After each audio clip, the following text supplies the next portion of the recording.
आज हम एक ऐसी किताब की बात करने वाले हैं जिसके बारे में कहा जाता है कि इसमें जिंदगी को पूरी तरह से बदल देने वाला एक बहुत गहरा ज्ञान छिपा है। ये है रोंडा बर्न की द सीक्रेट। ये किताब एक ऐसे रहस्य के बारे में बताती है जिसे सदियों से कुछ ही लोग जानते और समझते आए हैं। जैसा कि इस किताब में लिखा है, आपके हाथों में एक महान रहस्य है। ये कोई नई बात नहीं है, बल्कि एक ऐसा सच है जो पीढ़ी दर पीढ़ी चला आ रहा है। कभी इसे दुनिया से छिपाया गया, कभी ये खो गया और फिर इसे दोबारा खोजा गया।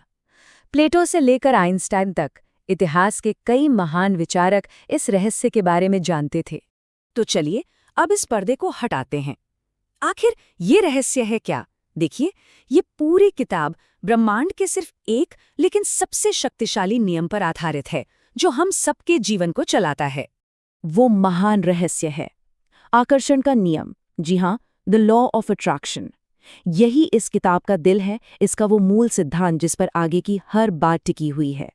तो ये आकर्षण का नियम आखिर काम कैसे करता है? इसका सबसे सीधा मतलब ये है कि हमारे मन में जो विचार चलते हैं वही हमारी असल जिंदगी की चीजें बन जाती हैं। जो कुछ भी मन में लगातार सोचा जाता है उसे असल जीवन में आकर्षित कर लिया जाता है। इस नियम का आधार बहुत ही सरल है। समान चीजें समान चीजों को आकर्षित करती हैं। इसका मतलब ये हुआ कि जब मन में अच्छे और पॉजिटिव विचार होते हैं तो जीवन में अच्छे अनुभव आते हैं, और जब नेगेटिव विचार होते हैं तो बुरे अनुभव आते हैं। हमारा ध्यान जिस भी चीज पर टिकता है वही हमारी जिंदगी की ओर खींची चली आती है।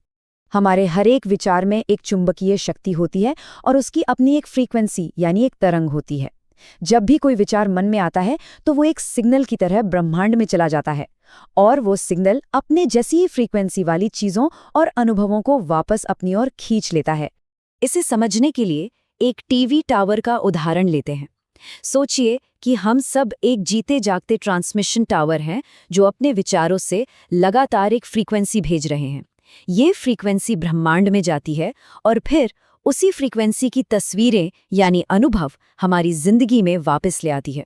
तो अगर जीवन को बदलना है तो सबसे पहले अपने विचारों की फ्रीक्वेंसी को बदलना होगा। तो ये तो हुई सिद्धांत की बात, पर असल सवाल ये है कि इस कमाल के नियम का इस्तेमाल आखिर किया कैसे जाए। किताब में इसे करने की एक बहुत ही आसान और रचनात्मक प्रक्रिया बताई गई है जिसे कोई भी अपना सकता है। इस प्रक्रिया को अलादीन के चिराग वाले जिन्न की कहानी से बहुत अच्छी तरह समझा जा सकता है। ये जो आकर्षण का नियम है, ये उस जिन्न की तरह है जो हर हुक्म को पूरा करने के लिए तैयार है। वो ये नहीं देखता कि क्या मांगा जा रहा है, अच्छा या बुरा, वो बस हुक्म पूरा करता है। और इस जिन्न को आदेश देने के लिए 3 बहुत आसान कदम है। ये है वो रचनात्मक प्रक्रिया। पहला कदम है मांगें।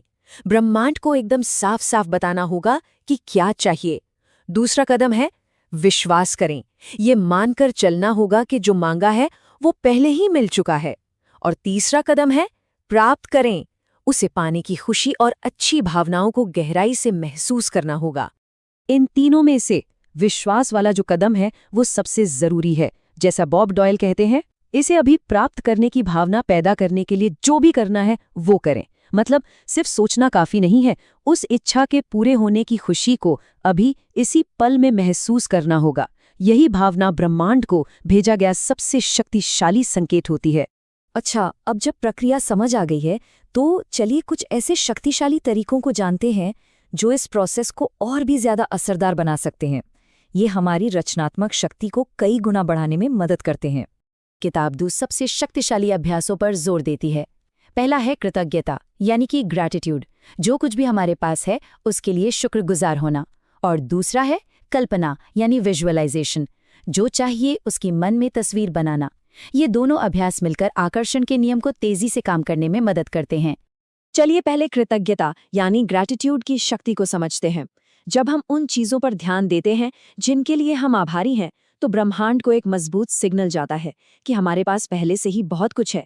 ये हमारी एनर्जी को कमी से हटाकर प्रचुरता की ओर ले जाता है। इसका अभ्यास करना भी बहुत आसान है।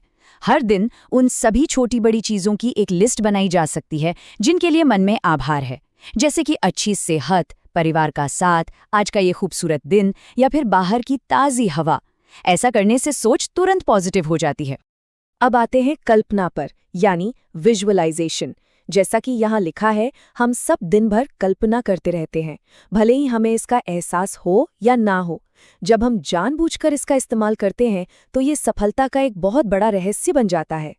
कल्पना करने का मतलब है मन में उस चीज की एक एकदम साफ तस्वीर बनाना जो चाहिए, उसे इतने विस्तार से देखना और महसूस करना जैसे वो अभी इसी वक्त हमारे पास है।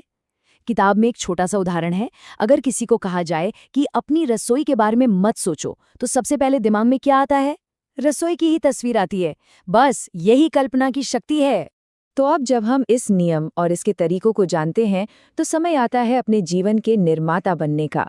और सबसे अच्छी बात यह है कि इसकी शुरुआत करने के लिए किसी बड़ी छलांग की जरूरत नहीं है। एक छोटा सा कदम ही काफी है। अपने विश्वास को मजबूत करने के लिए किताब छोटी चीजों से शुरुआत करने की सलाह देती है, जैसे कि एक कप कॉफी या एक अच्छी पार्किंग की जगह को आकर्षित करने की कोशिश करना। जब ये काम करता हुआ दिखाई देता है तो विश्वास बढ़ता है और फिर बड़ी चीजों को आकर्षित करने की हिम्मत भी आती है। इस नियम का एक और बहुत शक्तिशाली इस्तेमाल है अपने दिन को पहले से ही बना लेना। हर सुबह कुछ पल शांति से बैठकर बस ये सोचना कि आज का दिन कैसा जाना चाहिए। हर काम को मन में ठीक वैसे ही होता हुआ देखना जैसा उसे होते हुए देखना चाहते हैं। इस तरह हम संयोग के भरोसे नहीं रहते, बल्कि एक रचयिता की तरह अपना दिन खुद बनाते हैं। तो अब जब ये रहस्य सामने है तो ये सवाल खुद से पूछने जैसा है, आज जीवन में किस अच्छी चीज को आकर्षित करना चाहेंगे? याद रखिए, सारी शक्ति हमारे विचारों के अंदर ही छिपी है।